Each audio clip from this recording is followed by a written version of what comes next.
는 가끔 구름이 많이 끼겠고 소나기 오는 곳이 있겠습니다. 오늘 낮 최고 기온은 서울이 25도 등 전국이 21도에서 30도로 어제와 비슷하겠지만 영남권 내륙에는 30도를 넘는 곳이 있겠습니다. 서울 지금 기온 23.7도입니다. KBS 제1라디오 정오종합 뉴스를 마칩니다. 아나운서 이규원이었습니다. KBS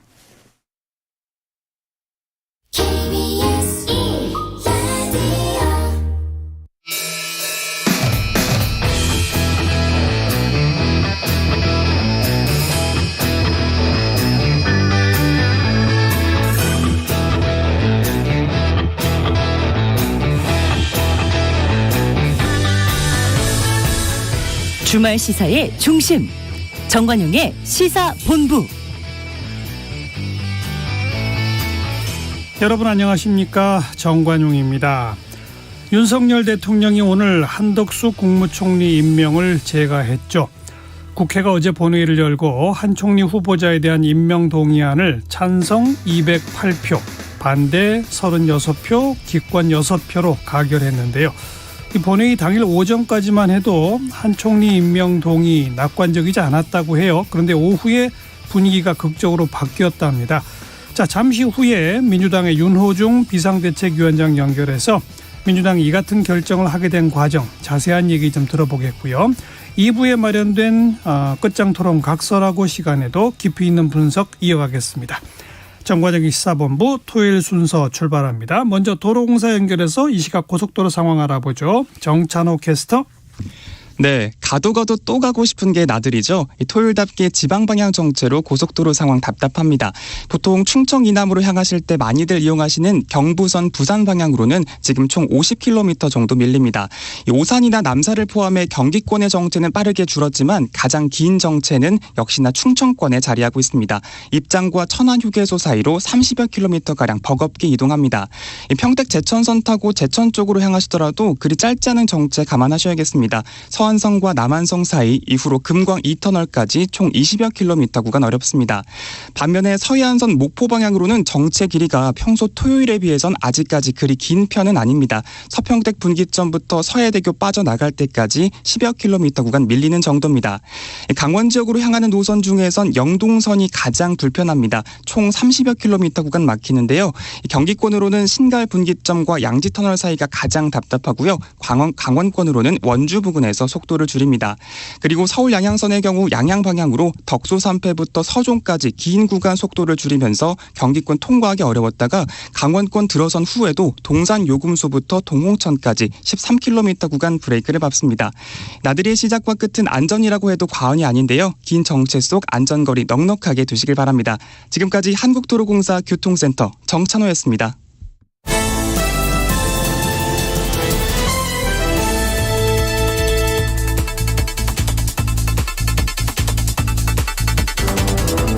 주간 뉴스 브리핑.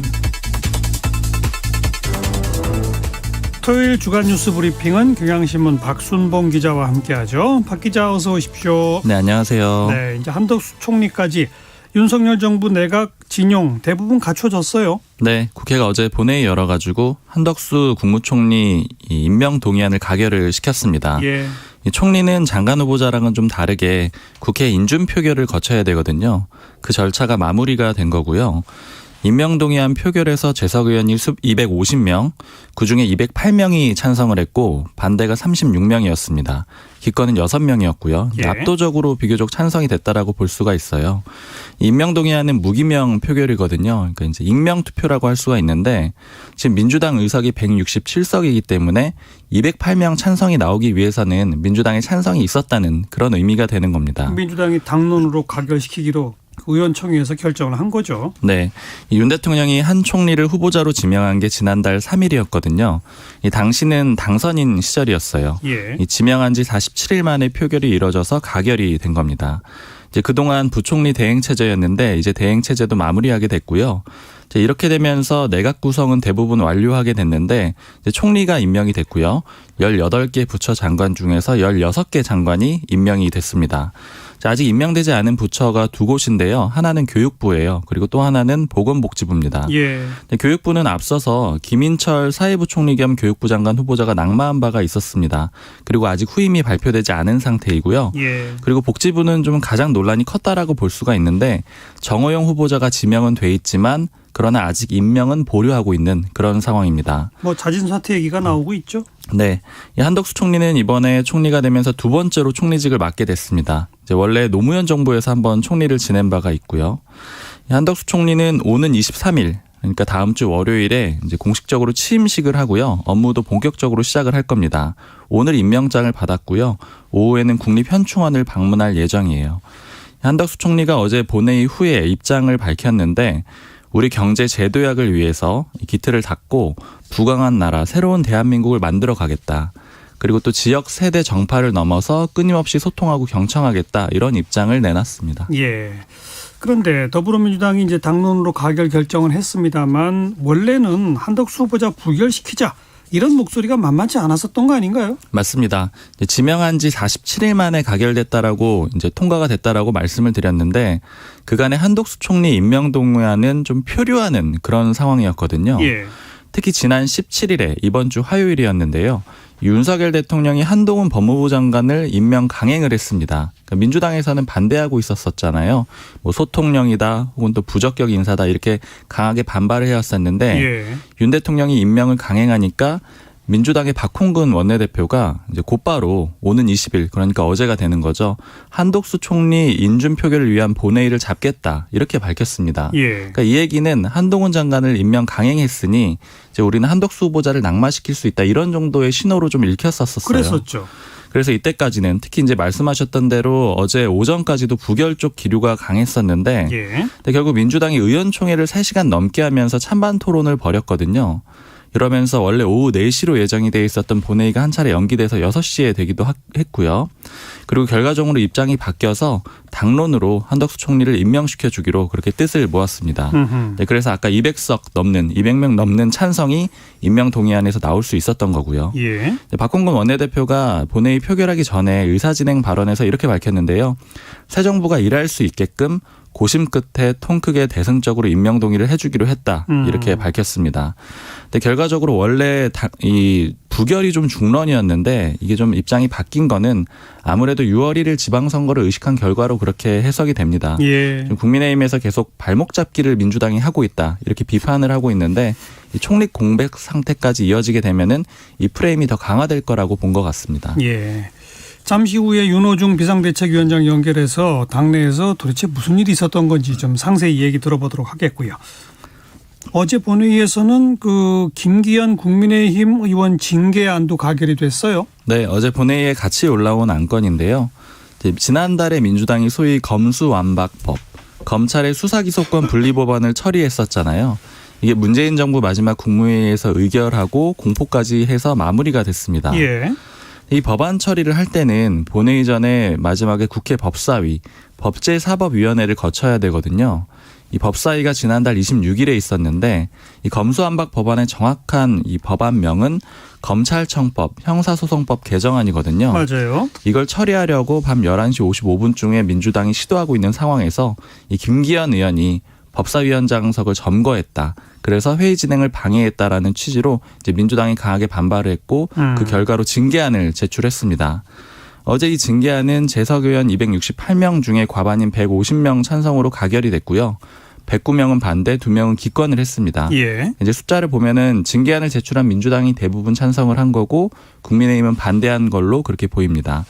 징계안이 가결되면서 김기현 의원은 국회 출석 정지 30일 징계를 받게 됐습니다. 네. 민주당은 박강원 법사위원장이 질서 유지를 도모하고자 했으나 김기현 의원이 이에 응하지 않고 방해를 했다. 이렇게 징계안 발의 이유를 설명을 했고요. 국민의힘은 다수당의 폭거다라면서 강하게 반발을 했습니다. 김기현 의원 같은 경우에도 입장을 냈는데 절대 이 법이 통과돼서는 안 된다는 의지를 갖고 저항권을 행사한 것이다. 이렇게 밝혔습니다. 예. 자, 최강욱 민주당 의원 이 조국 전 장관 아들한테 가짜 인턴 확인서를 발급해 준 혐의로 재판받고 있는데 1심에 이어 2심에서도 당선 무효에 해당하는 형이 나왔네요. 네, 이 사건부터 간략하게 설명을 드리면 최강욱 의원이 2017년 10월에 법무법인 청맥의 변호사로 일하고 있었거든요. 그때 조국 전 장관 아들 조모 씨가 청맥에서 인턴 활동을 했다. 이런 내용의 확인서를 허위로 발급했다라는 그런 혐의를 받고 있습니다. 그렇죠. 최강욱 의원이 당시 발급한 확인서에는 이제 아들 조 씨가 2017년 1월부터 10월까지 매주 2회 총 16시간 인턴 업무를 수행했다 이렇게 기재가 돼 있어요. 예. 그리고 이 아들 조 씨는 이 확인서를 대학원 진학할 때 경력으로 제출했고요. 2018년 대입 과정에서도 연세대와 고려대 입학 원서에 첨부해서 제출을 했습니다. 이제 고대와 연대 모두 합격한 바가 있고요. 네. 이제 검찰이 기소한 구체적인 혐의는 업무 방해인데 일단 검찰은 이 확인서 자체가 허위라고 봤고요. 그래서 진학한 대학원의 입시 업무를 방해했다. 그래서 업무 방해 혐의를 적용을 한 겁니다. 최강욱 의원은 이 혐의로 2020년 1월에 재판에 넘겨졌습니다. 1심에서 징역 8개월에 집행유예 2년이 선고됐고요. 그리고 어제 2심 결과가 있었는데 이 항소심에서도 1심과 같은 결과가 나왔어요. 똑같은 형이죠. 네, 예. 재판부가 밝힌 이유는 이겁니다. 기회의 균등과 공정의 가치가 나날이 이제 강조가 되고 있다. 이런 내용을 얘기를 하면서 피고인의 지위가 상실될 수 있지만 이 지위라는 건 국회의원을 얘기하는 거예요. 그렇죠. 원심 판단이나 양형이 재량의 합리적 범위를 벗어났다고 보이진 않는다. 1심 판단이 맞다라고 얘기를 한 겁니다. 재판부가 표현을 한 대로 이 판결이 대법원 그러니까 최종심에서 확정이 되면 최강욱 의원의 의원직을 상실하게 되고요. 또 덩달아서 5년 동안 피선거권을 박탈당하게 되거든요. 예. 즉 선거에 출마할 수 있는 권리를 5년 동안 행사할 수 없게 됩니다. 최강욱 의원은 어제 선거 직후에 기자들하고 만나서 정치 검찰의 폭주를 알리고 막아낼 수 있다면 어떤 고난이라도 감수하겠다. 최선을 다해서 옳고 그름을 밝히겠다 이렇게 얘기를 했고요. 또 대법원에 상고하겠다라는 그런 입장도 내놨습니다. 문재인 정부 청와대 출신 국회의원들이 강하게 지금 반발하고 있죠? 네. 한병도, 김의겸, 고민정 의원을 비롯해서 민주당의 17명의 의원하고 지금은 이제 무소속인데 원래 민주당 출신이죠. 민영배 의원까지 해서 공동으로 입장문을 냈습니다. 예. 이 의원들은 모두 문재인 정부 청와대에서 수석비서관이나 비서관 아니면 행정관을 지낸 바가 있고요. 또 최강욱 의원도 문재인 정부에서 공직기강 비서관을 지냈었었죠. 그랬죠.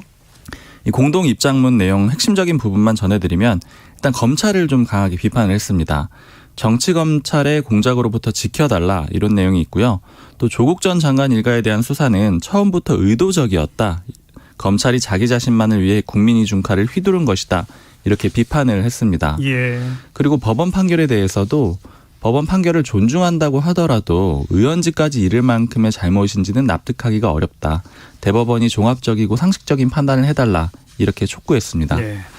자, 이제 6일 지방선거 소식으로 넘어가서 이번 주부터 공식 선거운동 시작됐죠? 네. 여야 모두 첫날에 인천을 찾았네요. 네, 이번 주 목요일이 공식 선거운동 첫날이었습니다.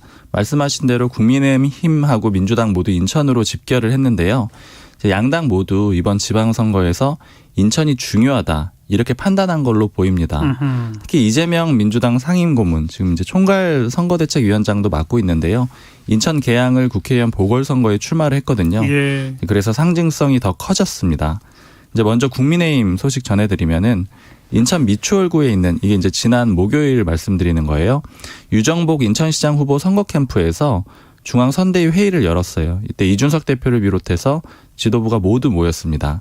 국민의힘 지도부는 특히 이재명 고문을 집중 비판을 했는데요. 그러니까 상대편의 장수를 좀 집중적으로 공격한다 이렇게 볼 수가 있는데요. 그렇죠. 이제 권성동 원내대표는 인천은 도피처가 아니다. 왜 성남에서 인천을 오느냐. 그러니까 이제 출마 명분을 좀 비판을 했고요. 예. 또 이준석 대표는 사실은 이제 목요일뿐 아니라 매일 거의 페이스북에 글을 써서 이재명 고문을 비판하고 있는데요. 방탄 출마다. 경기 도망지사다 이런 표현을 쓰면서 비판을 했습니다. 그리고 김기현 공동선대위원장도 회의에서 역동적인 인천을 후퇴시키고 개인적 출세를 위한 호구로 여기는 고약한 정당이다. 민주당을 비판을 했습니다. 네. 이제 민주당도 같은 날에 인천 계양역 앞 광장에서 인천 선대위 출범식을 했는데요. 역시 지도부가 모두 모였어요. 이재명 위원장을 비롯해서 윤호중 박지원 상임선거대책위원장 공동 이제 비대위원장이죠. 예. 모든 지도부가 다 나섰습니다. 이재명 위원장 같은 경우에는 지난 대선에서 국민들은 정권 심판과 유능한 일꾼을 통한 삶과 미래 개척 두 가지 고민 속에서 아슬아슬하게 정권 심판을 택했다. 이제 박빙으로 이제 패배했다라는 점을 좀 강조를 한 거고요. 심판만 하면 소는 누가 키우냐? 소를 키울 일할 사람, 일할 정치 집단이 꼭 필요하다 이렇게 얘기를 했습니다. 예. 그리고 국민의힘이 지금 이재명 고문을 상대로 방탄 출마를 했다 이런 비판도 하고 있는데 여기에 대해서 반박을 했거든요. 박지원 공동비대위원장은 저쪽에서 그러니까 이제 국민의힘을 얘기를 하는 겁니다. 이재명 후보가 불체포 특권으로 구속을 피하려 한다는 소문을 퍼뜨린다. 없는 죄 있다고 덮어씌우고 수사 피하려고 국회의원 한다는 거짓말을 늘어놓는다. 이 후보는 죄 지은 적이 없는데 왜 체포를 두려워하겠느냐 이렇게 반박을 하기도 했습니다. 예. 그리고 이번 국회의원 보궐선거, 지방선거와 함께 치러지잖아요. 안철수, 이재명 다 출마했기 때문에 아주 관심이 주목되는데 일단 두 사람 모두 출마 지역구에서는 우세한 걸로 여론조사 결과가 나오더라고요. 네, 저 안철수 전 인수위원장은 경기 성남 분당 갑에 출마를 했고요. 이재명 고문은 방금 말씀드린 대로 인천 계양을에 출마를 했습니다. 예. 자, 안철수 전 위원장은 국민의힘 소속으로는 처음 나오는 선거고요. 맞붙는 상대는 이 지역에서 국회의원을 지낸 김병관 전 민주당 의원입니다. 여론조사마다 편차가 있긴 하지만 이제 안철수 전 위원장이 대략 20%포인트 이상의 차이를 보이면서 좀 우세한 걸로 나타나고 있고요. 예. 이 지역은 예전에 김은혜 전 의원이 있었던 지역구였어요. 그렇죠. 경기지사 후보로 나서면서 이제 공석이 돼서 보궐선거를 치르게 됐는데 지난 총선에서는 김은혜 전 의원이 0.7% 정도 7%포인트 정도로 좀 아슬아슬하게 승리한 그런 지역구였습니다. 그랬죠. 또 이재명 고문과 맞붙는 상대는 윤영선 국민의힘 후보인데요. 이재명 고문도 각종 여론조사에서 한 10%포인트 정도 그런 격차로 우세한 상황입니다. 이 지역은 원래 송영길 전 대표가 국회의원을 하던 지역구였고요. 송 전 대표가 서울시장 선거에 나왔기 때문에 또 공석이 됐습니다. 예. 일단 두 거물급 후보 모두 승리 가능성은 매우 높은데요. 근데 이제 두 사람이 나섰을 때 의석 하나를 더 확보하는 게 목표가 아니라 수도권 선거 전체를 이기기 위해서 지휘하기 위해서 나왔다 이런 명분을 내세웠거든요. 그렇죠. 그래서 수도권 선거 전체의 결과도 두 사람 간의 대결로 해석이 되고 있습니다. 그 가운데 경기지사 선거가 아주 관심사인데 지금 김은혜 후보랑 무소속 강용석 후보 단일화 문제를 가지고 이준석 대표랑 안철수 전 위원장의 의견 차가 표출됐어요. 네, 지금 경기지사 선거가 말씀하신 대로 굉장히 중요하게 여야 모두 지금 보고 있는 지역인데요. 그러니까요. 각종 여론조사에서 지금 김은혜 국민의힘 후보하고 김동연 민주당 후보가 박빙으로 조사가 되고 있습니다. 예. 그런데 이런 상황에서 강용석 무소속 후보 3%에서 5% 정도 이런 지지율을 여론조사에서 좀 꾸준히 얻고 있거든요. 그러다 보니까 이게 하나의 변수가 된 그런 상황입니다. 그렇죠. 자, 안철수 전 위원장이 지난 18일에 이제 자신의 선거사무소에서 기자들한테 김은혜 후보하고 강용석 후보의 단일화가 필요하다 이런 입장을 내놨거든요. 예. 자, 안철수 전 위원장의 입장은 3에서 5% 정도 이 지지율이 실체가 있는 것이다. 즉 여권 단일 후보가 돼야지 승리 확률이 높아진다 이렇게 주장을 했습니다. 그런데 이준석 대표가 강하게 반발을 했어요. 이준석 대표가 같은 날에 기자들이 안철수 전 위원장이 이렇게 얘기를 했는데 어떻게 생각하느냐 이렇게 물어보니까 그럴 거면 안철수 후보가 선대위원장을 하셨어야 된다. 하라고 할 때는 안 하고 또 선거 전체를 지휘하시고 싶으신 것 같다. 선대위 방침과 다른 메시지를 낼 거면 좀 상의하셨으면 좋겠다. 좀 강하게 공식적으로 반박을 한 거죠. 이준석 대표로서는 좀 안 전 위원장의 발언이 불편했기 때문에 이런 입장을 내놓은 건데 이미 전날에 안 된다는 입장을 내놓기도 했고요. 또 강용석 후보가 이준석 대표에 대해서 성비 의혹을 제기해서 그걸 가지고 좀 당 윤리위원회의 절차도 진행 중인 상황입니다. 그렇죠. 여기까지 합시다. 경향신문 박순봉 기자 고맙습니다. 감사합니다. 자, 12시 28분 막 지났네요. 정관용의 시사본부 듣고 계시고요. 기상청 그리고 교통정보센터 연결해 봅니다. 기상청의 송소진 씨. 전국에 쾌청한 하늘이 펼쳐져 있습니다. 볕이 강해서 자외선 차단에 신경을 쓰셔야겠고요. 한낮 기온이 서울, 부산 25도, 대전, 광주 28도, 대구 30도까지 오르면서 때일은 초여름 더위가 이어지겠습니다. 이렇게 기온이 크게 오르면서 대기가 점차 불안정해져 오후에는 소나기 구름이 곳곳에 만들어지겠습니다. 저녁까지 강원 남부 산지와 전라도 동부, 경상 남북도에는 곳에 따라 5에서 20mm 정도의 소나기가 지나겠는데요. 천둥 번개가 치거나 우박이 떨어질 가능성도 있어 주의하셔야겠습니다. 오늘 미세먼지 농도는 좋음에서 보통으로 공기는 깨끗하겠지만 호흡기와 눈에 해로운 오존 농도가 나쁨으로 오르는 곳이 많겠습니다. 한편 지금 강원 영동과 경북 동해안, 대구에는 건조주의보가 발효 중이니까요. 불조심하시기 바랍니다. 현재 서울의 기온은 24.8도입니다. 날씨 정보였습니다. 이어서 이 시각 교통 상황을 KBS 교통정보센터 이승미 씨가 전해드립니다. 네, 이 시각 교통 상황입니다. 고속도로에 나들이 차도 많고요. 돌발 상황도 많습니다. 서해안고속도로 서울 방향으로 바란 부근과 매송에서 사고 여파로 정체가 되고 있습니다. 목포 방향으로는 서평택 분기점에서 서해대교까지 밀리고 있고요. 평택 제천고속도로 제천 방향으로 반제터널 안에서 사고 있었습니다. 처리 작업 정리되고요. 안성 분기점부터 3km 구간 정체입니다. 이후 금광 1터널 부근과 대소 분기점에서 속도 떨어지고요. 경부고속도로 부산 방향으로 가장 많이 밀리고 있는데요. 특히 충청권에서 길게 정체입니다. 북천안에서 천안 휴게소 쪽으로 25km 구간에서 정체가 되고 있고 남해고속도로 제1지선 창원 방향으로는 동마산에서 화물차와 승용차 등 차량 석 대가 부딪힌 사고 났습니다. 2, 3, 4차로가 차단되고 있어서 조심해서 지나셔야겠습니다. KBS 교통정보센터였습니다.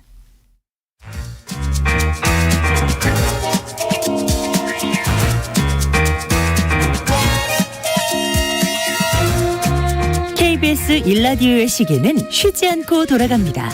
주말 정오, 정관용의 시사본부. 우여곡절 끝에 한덕수 총리 인준안이 어제 국회 본회의에서 가결됐죠. 오전 오후 민주당 당내 분위기가 달라졌다, 이런 얘기도 나오는데요. 어떤 일들이 있었는지, 그리고 지금 지방선거 코앞인데 이 당 지지율은 급격히 떨어지는 그런 그 결과들이 나오고 있어서 지금 어찌 보면 비상사태일 것 같아요. 자, 윤호중 비상대책위원장 전화로 모셔서 차근차근 이야기 듣겠습니다. 안녕하세요. 네, 안녕하세요. 예. 네, 반갑습니다. 윤호중입니다. 먼저 그 총리 인준 얘기부터, 이게 오전 오후 당내 분위기가 달라졌다, 이런 보도들이 나오던데 맞아요? 네, 달라졌다고 할 수는 없고요. 저희가 오전에도 그렇고 오후에도 그렇고, 예. 한덕수 총리 후보가 적격한 후보이냐, 예. 적격하지 않은 부적격한 후보이냐라고 하는 이 질문에 대해서는 하나도 달라진 것이 없습니다. 예. 오전에는 여러 의원들이 또 당 지도부에서도 한덕수 후보가 매우 부적합한 후보라는 점을 이야기하고 있었고요. 예. 오후에는 이 의원총회를 통해서 예. 3시간 반 넘게 글쎄요. 이 토론을 했고요. 예. 그럼에도 단 한 명의 의원도 그 자격이 있으니까 이 동의를 해주자라고 주장한 의원은 한 분도 없었습니다. 그 부적격이면 인준 부결시켜야 되는 거 아니에요? 네, 인준 부적격이기 때문에 부결을 시켜야 된다는 의견도 예. 있었고, 예. 또 그에 못지않게 지금 이 국제적인 정세나 또 어제부터 이 바이든 대통령이 또 한국을 방문 중이지 않습니까? 그렇죠. 예. 이 외교 현장에서 정부가 일하고 있는 이런 상황. 예. 또 그리고 물가라든가 금리, 이 환율 등 이런 경제 불안이 예. 고조되고 있는 이런 상황에서 우리가 이 대통령 선거 이후에 첫 이 정부를 구성하는데 예. 그 구성 과정을 너무 이렇게 길게 끌고 가는 것이 예. 국민들께도 좋게 보이지 않을 뿐만 아니라 우리 당에도 도움이 되지 않는다.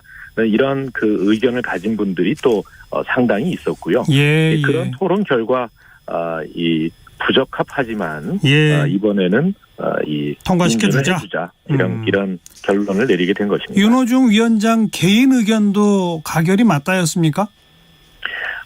제 개인 의견 역시 예. 이 한덕수 후보는 부적합한 후보죠. 예.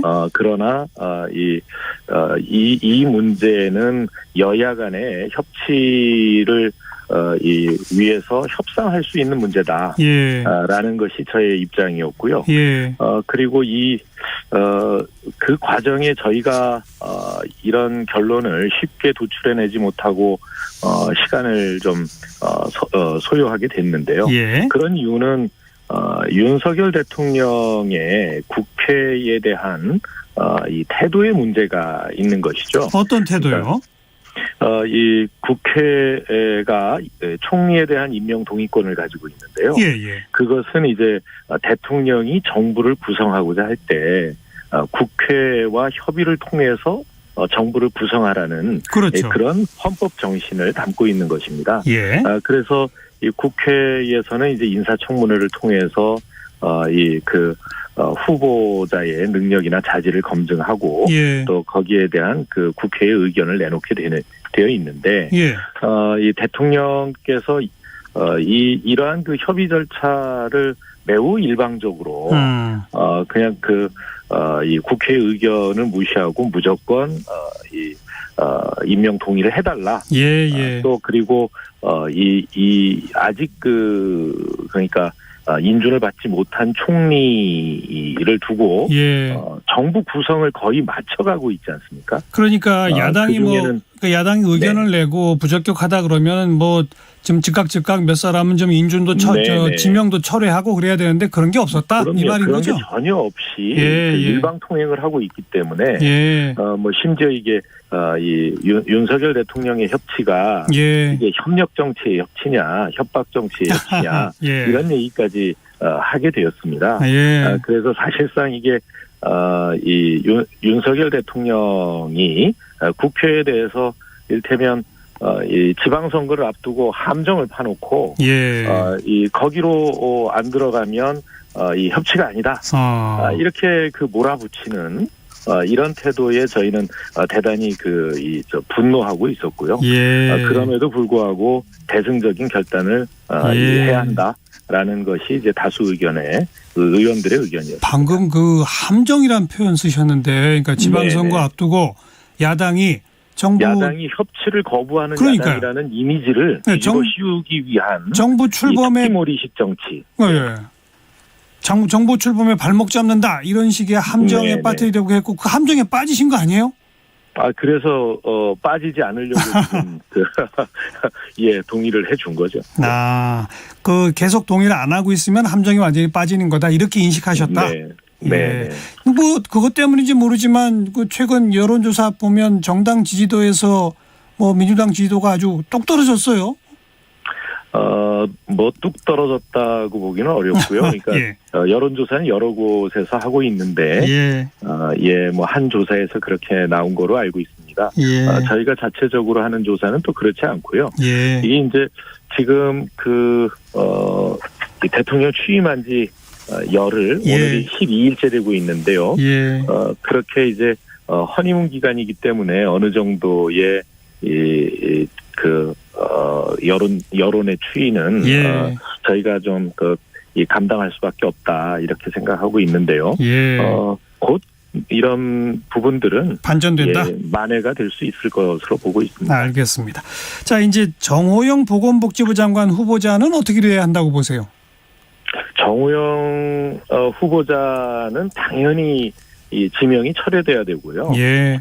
그건 저희는 정호영 후보뿐만 아니라 저희가 문제 제기했던 이제 여가부 장관 후보인 김현숙 후보라든가 그다음에 이제 국토부 장관 후보인 원희룡 후보 또 법무부 장관 후보인 한동훈 후보 등 저희가 문제 제기했던 장관들에 대해서는 대통령께서 임명을 했지만 그 장관의 직무 수행 이 자격에 대해서 끊임없이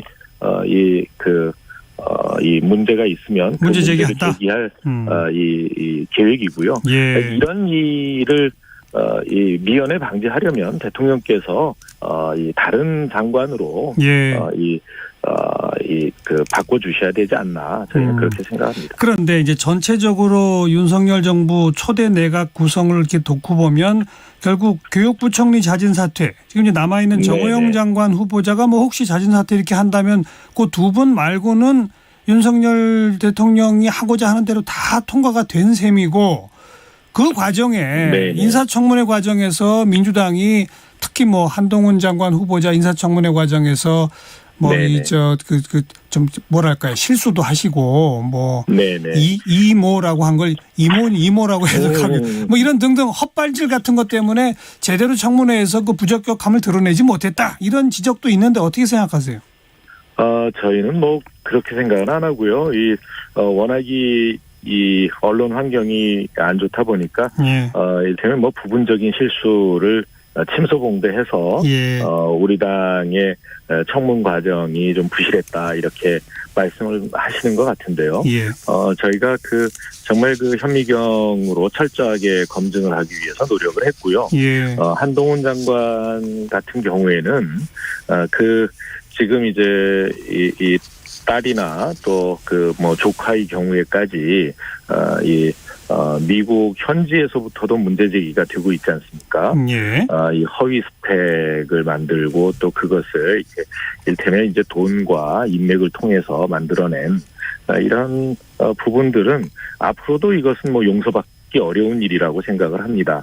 그뿐만 아니라 한동훈 장관이 자기 사건에 대해서 현직 검사로 있으면서 이 핸드폰의 비밀번호를 제공하지 않아서 수사를 방해한 이 부분에 대해서는 이 변명의 여지가 없습니다. 이 공직자라면 자신이 이 어떤 범죄 이 혐의를 받고 있을 때 그것을 낱낱이 사실을 드러내놓고 국민의 판단을 구하는 것이 맞습니다. 그렇게 하지 않고 비밀번호를 감추려고 한다면, 증거를 은폐하고 이렇게 감추려고 한다면 공직에서 물러났어야죠. 근데 뭐 어쨌든 공직을 유지하면서 근데 어쨌든 장관이 됐고 지금 이제 정광석화처럼 검찰 고위직 인사까지 했습니다. 검찰 고위직 인사는 어떻게 평가하세요? 검찰 고위직 인사에서도 저희들이 우려했던 것을 크게 벗어나질 않더군요. 그러니까 이 윤석열 한동훈 사단이 결국은 검찰을 장악할 것이다, 이렇게 이야기를 해왔는데 결국은 이제 특수통 검사들이 검찰 요직을 전부 꿰차지 않았습니까?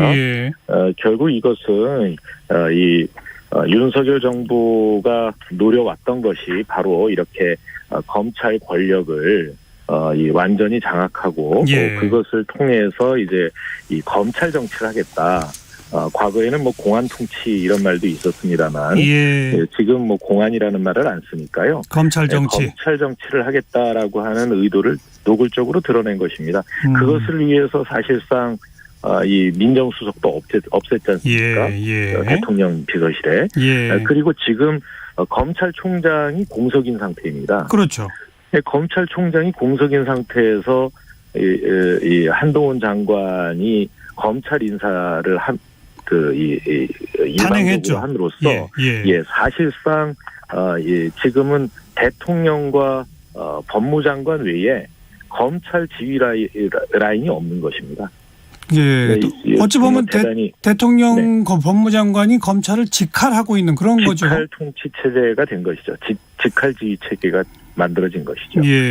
그런 검찰을 통해서 좀 아까 말씀하신 검찰 정치란 얘기는 야당에 대한 집중적 수사를 할 거다, 이렇게 우려하시는 거예요?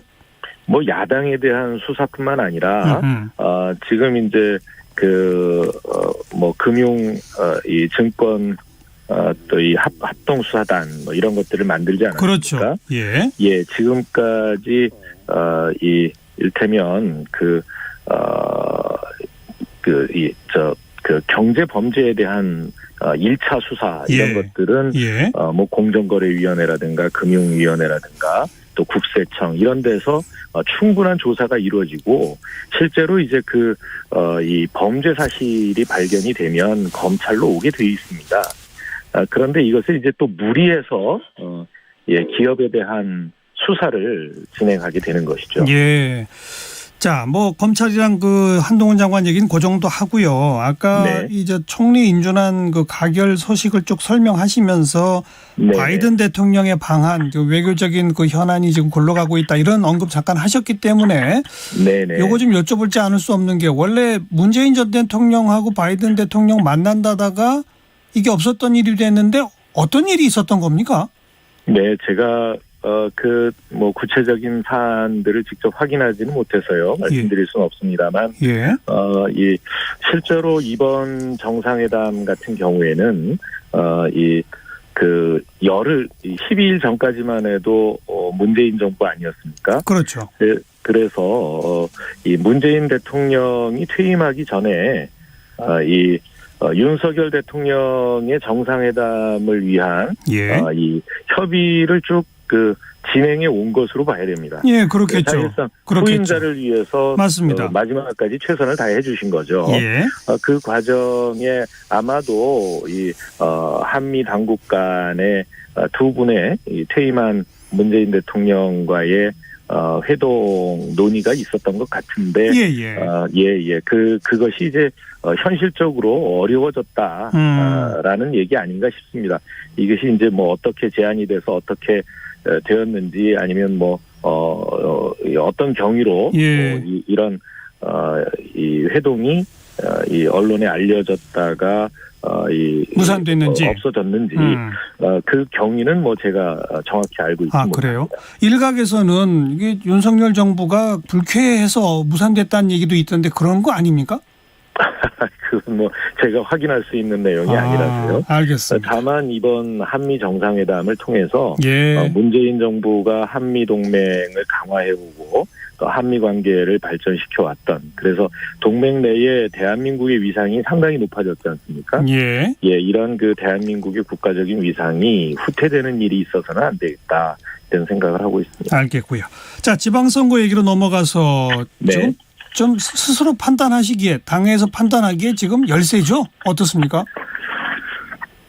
저희는 이 임기 초 선거이기 때문에 매우 힘겨운 이 선거 운동을 하고 있습니다. 그러나 저희는 한 절반 정도의 이 광역단체장 절반 정도의 당선자를 내기 위해서 최선을 다하고 있습니다. 네. 이번 선거에 임하면서 비대위원장으로서 당의 기본 어떤 방침, 전략 그런 건 어떻게 좀 세우셨어요? 특히 뭐 청년이나 여성 공천 이런 거에 대한 어떤 생각은 어떠신가요? 예. 저희가 비대위원회를 만들면서 청년 여성 공천을 확대하겠다 이렇게 국민들께 약속을 드렸습니다. 예. 그 결과 지금 이번 같은 경우에는 여성 공천자가 전체 공천자의 33%에 달하고요. 그래서 저희가 이제 이 목표로 세웠던 30%를 넘어섰습니다. 예. 그리고 이제 청년 같은 경우에 지난 4년 전 선거에서는 12% 정도에 그쳤는데 이번에는 청년들을 최대한 이 공천한 결과 한 20% 가까이 19%가 넘는 이 수의 그 청년들이 공천을 받았습니다. 아마도 청년이나 여성 후보자들 경우에는 이 기초의원의 가번을 받은 경우가 많아서 당선자 비율은 더 높아진다. 더 높아질 것으로 기대하고 있습니다. 근데 그런 뭐 청년 여성 대거 공천 이런 게 별로 이렇게 여론의 회자가 안 되는 것 같아요. 그건 어떻게 생각하십니까? 네, 그런 점은 저희도 참 안타깝게 생각하는데요. 이 각 지역의 현장에서 이 느끼시는 유권자들의 느낌은 또 다르실 거라고 봅니다. 저희 후보들이 굉장히 젊어졌고요. 그다음에 이제 새로운 세대의 정치인들을 충원하기 시작을 했습니다. 네, 그래서 앞으로 이제 이렇게 지방자치 일꾼들이 발굴이 되면 이분들 중에 또 실력이 인증된 이 정치인들 같은 경우에는 더 이 큰 역할들도 앞으로 할 수 있을 거라고 기대하고 있습니다. 알겠습니다. 그런데 이제 송영길 서울시장 후보가 결정되는 그 과정에서 한때는 안 된다고 했다가 최고 비상대책위원회에서 다시 또 뒤집어지고 이게 약간 좀 모양새가 사나운 그 연출이 보여지면서 비대위가 당을 제대로 장악하지도 못하고 제대로 못 이끌었다 이런 비판이 많았습니다. 비대위원장으로서 어떻게 답하시겠어요? 저희는 최선을 다한 것이죠. 그러니까 뭐 송영길 후보가 아닌 다른 후보가 있는지 마지막까지 찾아서 노력을 했고요. 예.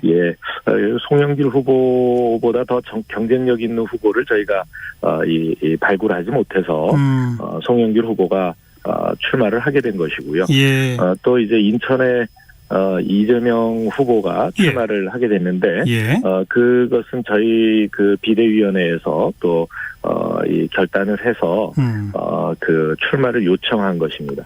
지금 이 허니문 기간에 치러지는 선거 정말 녹록치 않은 상황임에도 불구하고, 이 수도권과 또 충청 강원권에서 이 우리 후보들이 선전하고 있는 것은 저희들이 나름대로의 이런 그 전략적인 판단이 주요하고 있다는 것을 입증하는 것 아닌가 싶습니다. 이재명 후보는 그 본인의 그 인천 계양 선거뿐이 아니라 전국을 다니면서 이걸 해야 할 텐데 요즘 전국은 안 다니시는 것 같아요. 언제쯤 다니시게 됩니까?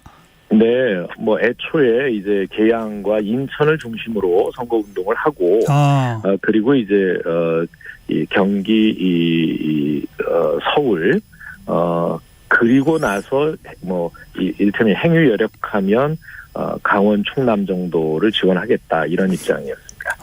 앞으로 이제 그럼 다른 지역들도 가게 되는 거군요. 네네. 그러나 그 계양에 출마하고 있다는 것 하나만으로도 우리 당이 총력을 기울여서 이번 선거에 임하고 있다는 것을 입증하고 있는 것이라서 그것이 주는 이 효과는 이미 이 반영이 되고 있는 것으로 봐야 하지 않을까 싶습니다. 알겠습니다. 자, 몇 가지 전국 현안인데요. 하반기 국회 원구성에서 법사위원장 자리가 또 지금 민묘합니다. 원래 이제 하반기 때는 국민의힘한테 준다고 약속했던 게 이제 깨졌다라고 국민의힘 쪽은 주장하는데 민주당은 하반기에도 법사위원장을 민주당이 해야 한다는 입장에 변화가 없습니까?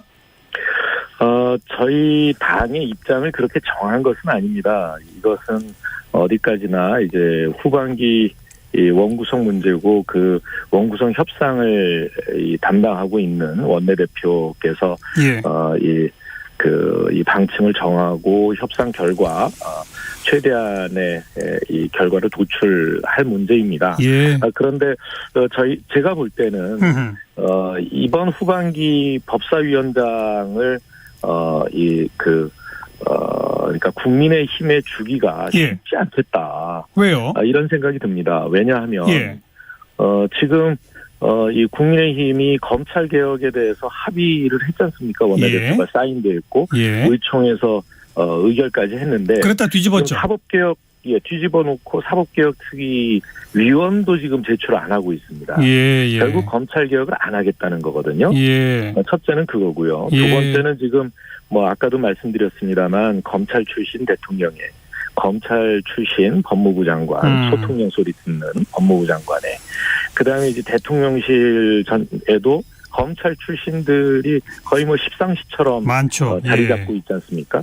거기에다가 이제 검찰총장 없는 상황에서 검찰의 주요 보직도 이른바 이제 신검부라고 신군부 대신에 검찰이 들어섰다. 그래서 신검부가 전부 지금 장악을 사실상 검찰 쿠데타가 완성돼 있는 거나 마찬가지인데 그것을 견제할 만한 이 사람은 이제 국회에 법사위원장밖에 없거든요. 알겠습니다.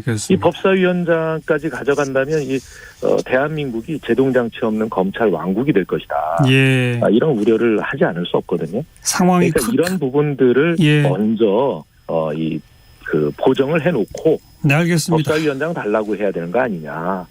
이렇게 생각합니다. 그러니까 상황이 크게 바뀌었으니 하반기에 국민의힘 쪽에 주겠다고 한 그 약속과는 지금 상황이 완전히 다르다. 이 말씀이네요. 뭐 제가 그래서 우리가 가져야 된다 이렇게 말씀은 안 드리겠습니다. 제가 작년 합의한 사항이 있기 때문에요. 그러나 지금 하고 있는 여당의 상황으로 봐서 형태로 보면 알겠습니다. 그렇습니다. 오늘 여기까지 말씀드릴게요. 고맙습니다. 네, 감사합니다. 더불어민주당 윤호중 비상대책위원장이었습니다.